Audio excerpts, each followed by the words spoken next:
ती लढाई लढती. म्हणून माता भगिनीला या ठिकाणी विनंती आहे की आजची ही सक्षम लढाई आपल्याला लढायची.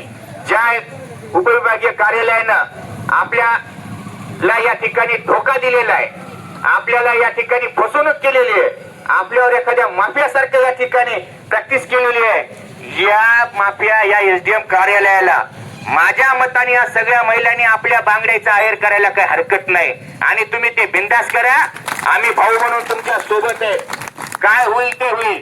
म्हणजे जर एवढी, माझं एक म्हणणं की कार्यालय बांगड्या घालून बसले म्हणजे जनतेचा प्रक्षोभ न बघता यांना गुत्तेदारांच्या मर्जी सांभाळावं लागत असेल तर त्या खुर्चीत बसणाऱ्या माणसाने बांगड्या घातलेल्या बरं राहत्यात.